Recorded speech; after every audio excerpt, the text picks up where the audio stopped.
There is this incredibly specific, like incredibly modern feeling of dread. Oh, I know exactly what you're talking about. Right. It usually happens when you're just, idly scrolling on your phone. Maybe you're having your morning coffee and a notification pops up on your screen. Yep, ruining the whole morning. Exactly. And it's not a text from a friend or like an email about a shoe sale. It's a notification from a professional networking app. The absolute worst kind. And the name attached to that notification belongs to the absolute last person on earth you ever wanted to hear from again. Just instant panic. Literally. Suddenly, your stomach just drops. The walls of your carefully curated digital life feel like they're, you know, closing in. And that toxic environment you thought you had escaped, it's right back in your pocket. Yeah, it's a very real phenomenon. It is. And that's exactly what happened to one professional who thought they had finally, severed ties with an abusive, low-paying college peer, only to have their digital sanctuary completely invaded. It's a fascinating, if upsetting, case. Totally. So today we're unpacking this incredible case study. We're going to dissect the anatomy of this toxic dynamic, look at the systemic architecture of our professional platforms, and really get into the complex social chess of trying to ghost a connection. Especially when you share a massive, tight-knit web of mutual acquaintances. That's the real kicker here. Yes.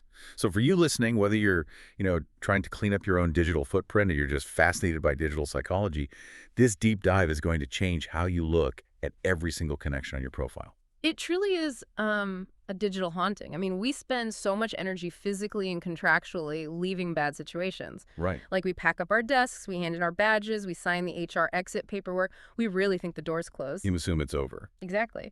But in the era of hyper-connected professional platforms, those ghosts have a VIP pass right back into your living room. Ugh, a VIP pass. I hate how accurate that is. Right. What is fascinating about this specific scenario, though, is that it's a masterclass in how interpersonal dynamics collide with platform architecture. Oh, for sure. Yeah. Because the user at the center of this ordeal, they're just looking for a technical solution, right? Yeah, they want a button to press to make the problem go away. Just a magical make them disappear button.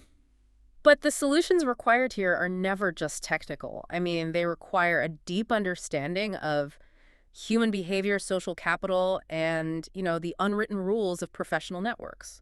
So, let's start with the foundation of this crisis, because the background context here is just wild. It really sets the stage for everything that follows. It does. So we have this user, and we have their boss. Mm-hmm. But this boss is not just some random, seasoned executive they met at a corporate retreat. No. This boss is a college peer.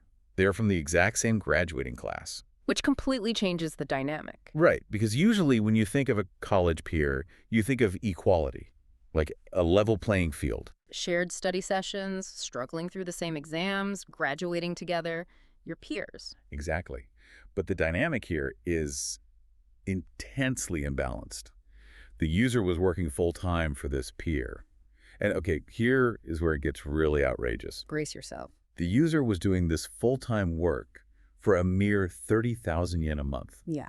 To put that 30,000 yen into perspective for you, depending on the exact exchange rate, we are talking about roughly $200 US. $200 a month for full-time work. I mean, that is just, it's unbelievable. I literally had to read that figure 3 times. It's a fraction of a livable wage. It is essentially pocket change. That is not a salary. That is barely an allowance. It genuinely feels like a professional hostage situation. It does, isn't it? You have the lines of a college friendship, which, Yep. Implies mutual respect and equality, being completely weaponized for incredibly cheap labor. Absolutely weaponized. So how does a college friendship devolve into this level of blatant exploitation? Because it's not like you graduate on Tuesday, and by Thursday, your buddy is paying you sweatshop wages to run their company. No, I mean, it rarely happens overnight.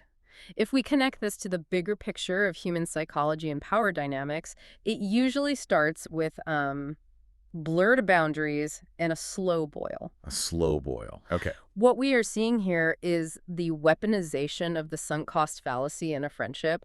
combined with like the dangerous illusion of a startup hustle. Oh, the startup hustle. I feel like that covers up so many toxic behaviors. It really does. Often these situations begin under the guise of helping out a friend or getting in on the ground floor. Right, like we're building something together. Exactly. The peer uses the existing social capital, the trust, the shared history, to extract labor they could never legally or ethically demand from a stranger. Wow. Yeah, if they put an ad out for full-time work for $200 a month, they'd be laughed off the internet. Exactly.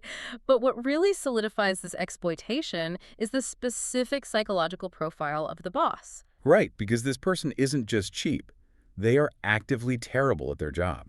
Very much so. We know they have some very specific flaws, like they are terrible at handling people, they are awful at running meetings, and their entire leadership style is defined by endless bragging. Yes, the source actually calls it self-boasting leadership. Self-boasting leadership. You can almost see the meetings, right? Mm. The boss sitting at the head of the table, accomplishing absolutely nothing, just talking about how great they are. While the user, their former classmate, is doing all the actual heavy lifting for $200 a month. It's infuriating. That combination of traits, I mean, incompetence in actual management combined with an inflated sense of self-importance, it creates an incredibly exhausting environment. I can't even imagine.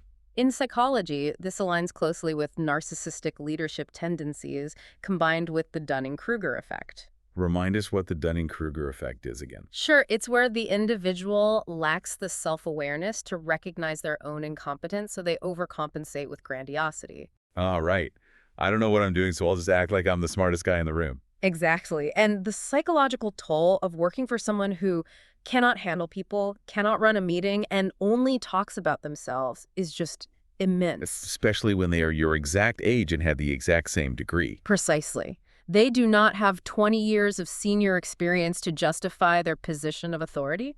They're just a classmate who somehow ended up in the boss's chair, demanding full-time work for almost zero pay. It's just so degrading. The psychological degradation of seeing your labor valued so poorly by a peer is profound. It breeds deep resentment because the implicit social contract of equality has been utterly violated. It is a recipe for total burnout. Yeah. And the user finally hits a wall, thankfully. They get completely fed up with the bragging, the poor management, and the absurd pay, and they simply walk away. Good for them. Yeah, they quit helping him. Which, logically, you'd think should be the end of it, right? You recognize a toxic, exploitative situation. You sever the professional tie, you stop doing the work, and you move on with your life. Right. In a perfectly rational world, yes. But as we know, human nature and shared histories rarely allow for such clean breaks.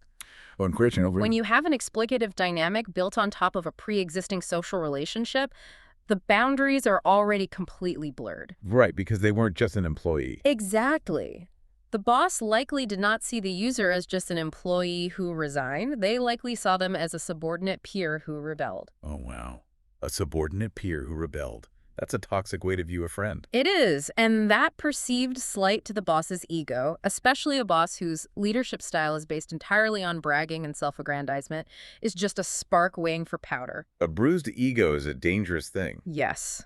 A narcissistic ego cannot tolerate a quiet exit. It views departure as a profound betrayal. And that spark leads us directly into the fallout, because the past did not stay buried. The user, having finally escaped this awful situation, does what literally any normal human being would do. They vent. Yes. They go out drinking with a former coworker, someone who was also at that same previous workplace. They grab a drink, they let their guard down, and they vent. As you do. They unleash all their frustrations about this arrogant, self-boasting boss. Just a classic cathartic venting session. Which is a very natural human behavior. I mean, you survive a difficult environment, you find someone who understands the nuanced context of that environment, and you seek catharsis. Yeah, you just want someone to say, you're not crazy, that guy was awful. Exactly. It is a fundamental way we process workplace trauma and recalibrate our sense of normalcy. Right. But here is the fatal flaw in the plan, like the absolute worst case scenario. This boss later goes out drinking with this exact same former coworker. The overlap. The overlap. And during that drinking session, the coworker leaks the user's complaints right back to the boss. This perfectly illustrates the incredibly fragile nature of venting within shared professional circles. It really does. You think you're safe, but you aren't. We often treat venting as a secure, closed-loop transaction. We assume the person listening understands the implicit confidentiality of a complaint. Right, the social contract of the happy hour. What happens at the bar stays at the bar. Yes, we trust that contract, but when networks overlap so tightly, information becomes social currency. So why do you think the coworker leaked it? Like, was it malicious? Were they trying to get the user in trouble? Well, we can't know their exact motivation from the source, but in sociology, there is a concept called triangulation. Triangulation. Yes. The coworker might have been trying to curry favor with the boss by demonstrating loyalty, sort of offering up this gossip as a token of allegiance. Oh, that's slimy. Hey, boss, look what I know. Look how loyal I am. Exactly. Or honestly, perhaps it was just an accidental slip after a few drinks, a failure of boundary management. Just loose lips. Yeah. Ultimately, the intent doesn't matter as much as the outcome. The closed-loop transaction was breached, and the fallout is immediate. And the fallout is so aggressive. Yeah. I mean, the boss doesn't just hear this and quietly seethe or, take it as constructive criticism. Of course not. The boss actively tracks the user down on LinkedIn and sends a direct, highly confrontational message. They literally say, I heard you were complaining about me. It's astounding. I marvel at the absolute audacity here. Yeah. Using LinkedIn, a platform designed for networking, sharing industry news, recruiting, to send a high school-style dramatic confrontation message. It feels very out of place. It is so deeply unprofessional. Like, if you are that mad, why not send a direct text message? Why not a phone call? Why bring this petty grievance onto a professional network? Well, this raises an important question about how different people perceive digital spaces. Okay. For the boss, someone whose leadership style is characterized by endless bragging, LinkedIn is likely seen as an extension of their ego. Ah, right. It's not a resume to them. Exactly. It's not just a digital resume, it is a stage. But more importantly, choosing LinkedIn for this confrontation is a calculated power play. A power play. Yeah. How so? Think about it. A text message is private. A phone call is ephemeral. But sending a confrontation on LinkedIn is a way of invading the user's professional territory. Oh, wow. It is the boss essentially saying, I have access to you here in your professional sphere. You cannot escape my oversight even when you leave my company. Invading their professional territory. That is chilling. It is almost like a digital marking of territory. It is. The boss is trying to taint the user's entire professional identity by dragging this personal drama onto their career platform. Precisely. And it also highlights a complete lack of boundaries, which frankly aligns perfectly with someone who would ask a college peer to work full-time for $200 a month. Right. If they don't respect your time or your bank account, they aren't going to respect your LinkedIn inbox. Exactly. The boss does not compartmentalize. Professional, personal, peer, subordinate. It is all mashed together into one unified field of control for them. That sounds exhausting to deal with. It is. So confronting someone on LinkedIn about gossip heard at a bar makes perfect sense in the boss's blurred reality because in their mind, they own the user's professional existence. Man. And this specific choice of platform strikes right at the heart of our user's dilemma. Because LinkedIn wasn't just a place where they hosted their resume. Yeah, it meant more to them. The text reveals that LinkedIn was their only remaining safe space. It was the only place left where they felt they could express things they actually liked, share articles, and engage with their industry. Which is such an interesting paradox, isn't it? Totally. I mean, most people view LinkedIn as the stiffest, most corporate space on the internet, a place of toxic positivity and humble brags. Right. I am thrilled to announce it's usually so sterile. But for this user, perhaps because they had finally severed physical ties with the toxic workplace, LinkedIn had become a curated space of genuine professional interest. It was an intellectual sanctuary for them. Yeah. And after receiving that aggressive message, the user feels there's nowhere left to breathe. The sanctuary is contaminated. So they look for a way to fix it. Exactly. So they look for a surgical strike. They want to put up a one-way mirror where they can exist on the platform, but this specific toxic boss cannot look in. A very reasonable desire. Totally. They ask the ultimate question. Is there a way to hide my posts from just him without blocking him? And the platform's answer is a flat, uncompromising no. No. There is no feature to simply hide posts from a specific person without severing the connection entirely. Okay, this is where I have to challenge the platform's design. I mean, it is like living in a glass house where the only way to close the blinds is to brick up the entire window. That's a great analogy. Why do professional networks force this binary choice? You either have full exposure or you have to engage in total scorched earth blocking. Why is there no nuance? Why can't I just mute someone's ability to see my feed? Well, platform architects deliberately omit a hide from user feature because friction reduces engagement. Ugh, engagement. Always comes back to that. Always. If we look at the systemic architecture of LinkedIn, it is built on the premise of engagement capitalism and hyperconnectivity. Meaning what? Exactly. Meaning, the platform's core algorithm thrives on weak ties. The idea that your network's network sees your activity. This is how viral spread happens in a professional context. Right, when someone likes a post and suddenly it's in your feed, even though you don't follow the original poster. Exactly. If the platform allows users to surgically block specific nodes in that web, like to easily create blind spots, the virality and the overall engagement metrics degrade. So it's a feature, not a bug. They want everyone to see everything because it keeps the algorithmic machine churning. You've got it. The platform's value proposition to advertisers and recruiters is massive, unobstructed visibility. And the user's mental health is just collateral damage. Pretty much. Protecting the individual user's nuanced emotional boundaries is entirely secondary to maintaining the flow of data. The system offers 3 basic, highly flawed tools for managing connections. All right, let's walk through these tools because they really highlight how clunky the user interface is when dealing with actual human emotion. So option 1 is disconnecting. Yes. Disconnecting simply removes the connection between the two users. The vital nuance here is that it sends no push notification to the other party. Okay, so it's quiet. That's good. It is quiet, however, it leaves a digital footprint of absence.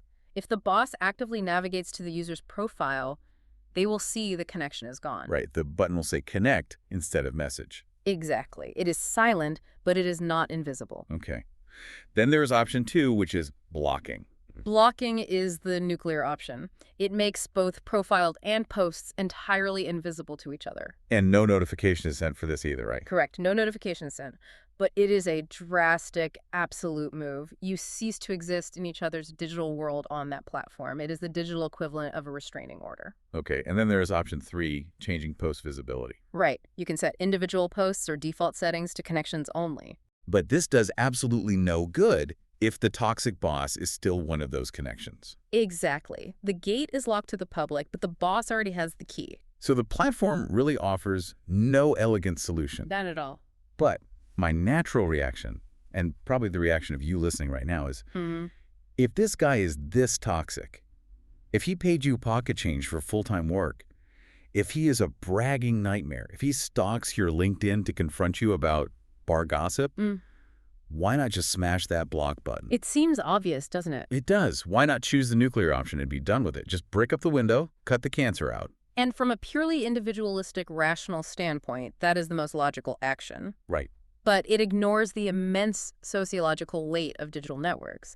The user explicitly rejects the block option, and the reason points to a phenomenon known as context collapse. Context collapse. Okay, what is that? Basically, they refuse to block the boss because they share a massive web of mutual acquaintances from their graduating class and their former workplace.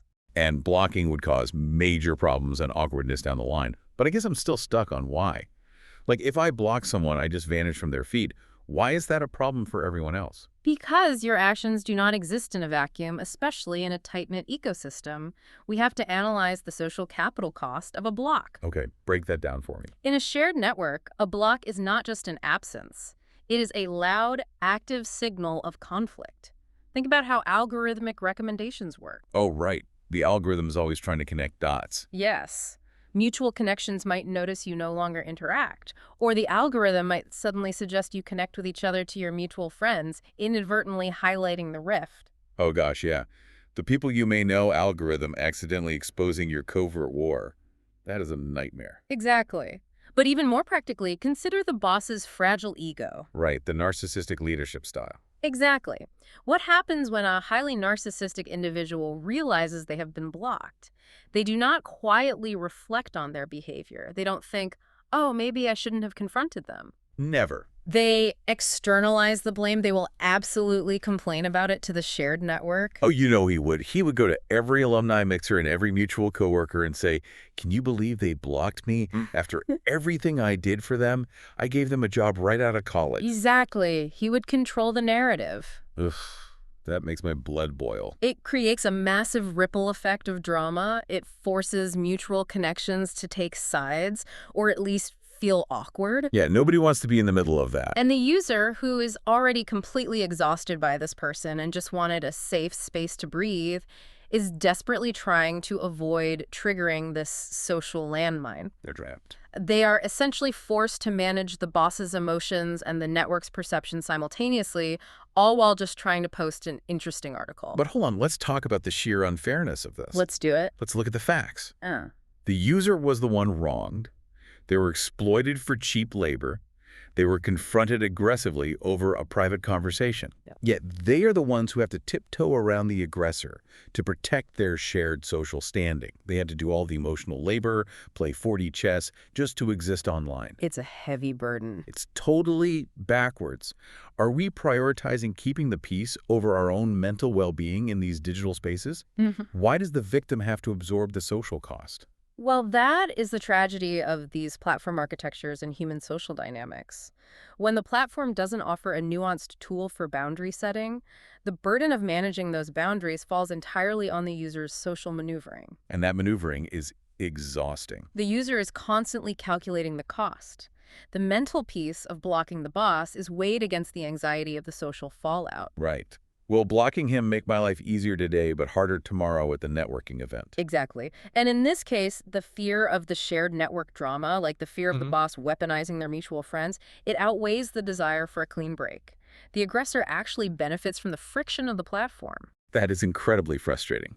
The platform's limitations actively protect the toxic behavior. In a way, yes, they do. So since a hard block is completely off the table due to this mutual minefield, and the platform outright lacks a nuanced mute button, the user is backed into a corner. They have to get creative. Right. They are forced to find creative, covert workarounds to reclaim their sanctuary. Which brings us to the tactical mitigation strategies. Basically, how do you ghost someone without them knowing they've been ghosted? It requires a delicate mix of platform manipulation and psychological subterfuge. Subterfuge. I love it. We're getting into spy tactics. You really have to. The user has to adopt mitigation strategies that solve the dilemma without triggering the social landmine. So let's analyze the first strategy, platform migration. Okay. Platform migration. This strategy basically suggests holding back on posting personal or authentic thoughts on LinkedIn entirely and migrating to another platform like X, formerly Twitter, or Threads. You basically create an alias, a burner account, where you can broadcast anonymously. Meanwhile, LinkedIn is treated strictly as a sterile address book for managing connections. It's a complete compartmentalization of identity. But I have to push back on this because it really bothers me. Go for it. Think about the emotional labor required here. It is like having to move to a different city, wear a fake mustache, and whisper in an alleyway just to talk about your industry. It is a lot of effort, yes. And the user explicitly stated LinkedIn was their favorite place to express things they liked.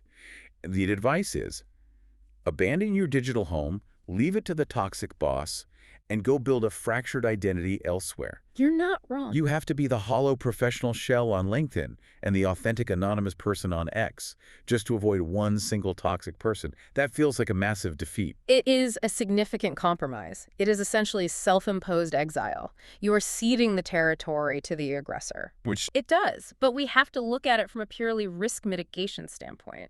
If the primary goal is zero drama and zero visibility for the boss, this is highly effective. well, sure, because you weren't even there. Right.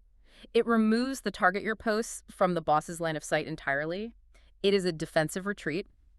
But you are absolutely right. The psychological cost of maintaining fractured digital identities is high.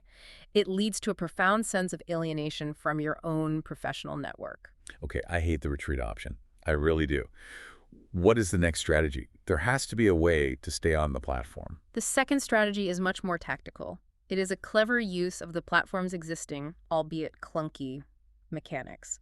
We can call it the visibility loophole. The visibility loophole. Okay, I'm listening. Remember how we discussed that setting posts to connections only doesn't work if the boss is a connection? Right, because he has the VIP pass. Exactly. So, to use your analogy, think of LinkedIn's connections only feature like a bouncer at a club with a VIP list. Okay, tracking with you. The strategy here has two steps. First, you change your default post settings so that visibility is restricted entirely to connections only. You tell the bouncer, only people on this list get in. Makes sense. Step 2. You quietly disconnect from the boss. You don't block him, you just erase his name from the bouncer's clipboard. Precisely. By disconnecting, the boss is no longer in the connections-only pool, therefore your posts are effectively hidden from him. Okay, that's clever. He can still see your profile if he searches for it because you haven't blocked him. But your active thoughts, your articles, your venting, all of that vanishes from his feed. Wait, hold on, let me challenge this. Okay, what's the flaw? If I do this, the boss stops seeing my posts in his feed. Eventually, he might get curious and go to my profile. Right. When he goes to my profile, because we are disconnected, he is going to see a giant blue connect button instead of message. He is. The jig is immediately up. Doesn't this covert strategy actually create the exact confrontation the user is trying to avoid? He is going to know I disconnected. That is the precise vulnerability of this strategy, and it is a very astute observation. Thank you. Yes, the digital footprint of the disconnect is visible if he goes looking for it. However, the strategy relies on a behavioral gamble. Which is? Most people on professional networks are passive consumers. They scroll their feeds. They rarely audit their connections by visiting individual profiles unless prompted by an algorithm or a message. That's true. I rarely check to see if someone is still connected to me. I just assume they are. Exactly. The hope is that out of sight means out of mind. But with a highly narcissistic boss who already stalked the user to send a confrontation message, that is a risky gamble. It is risky, which is why this visibility loophole strategy is mandatory to pair with the third piece of tactical advice, the cover story. Oh boy. We really are in espionage territory now. We really are. We need an alibi for a professional networking site. What is the cover story? The sociology of the cover story is fascinating. It relies on the concept of saving face, both for the user and the boss. Saving face.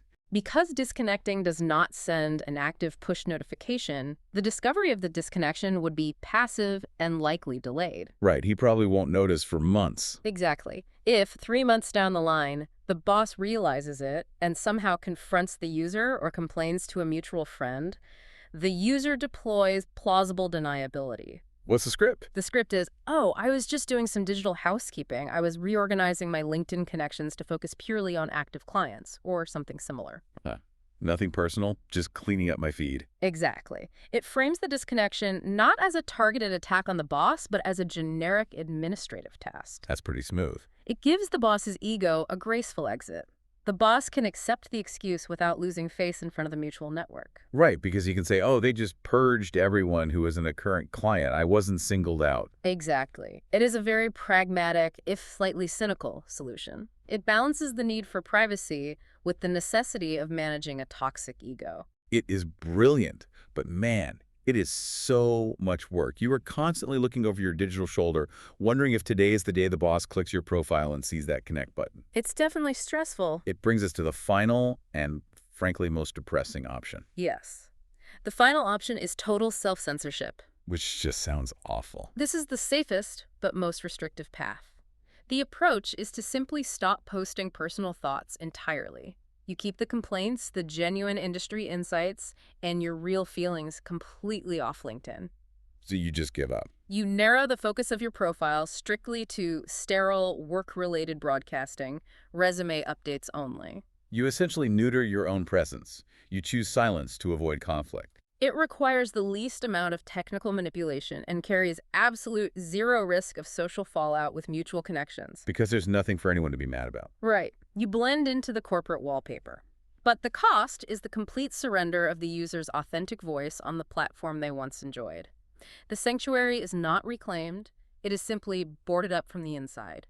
That is just so bleak. It's the reality of these platforms for a lot of people. So having explored all these tactical options, from abandoning the platform for anonymous burner accounts, to exploiting visibility loopholes like a digital bouncer, to deploying cover stories, or just outright silencing yourself. Yeah.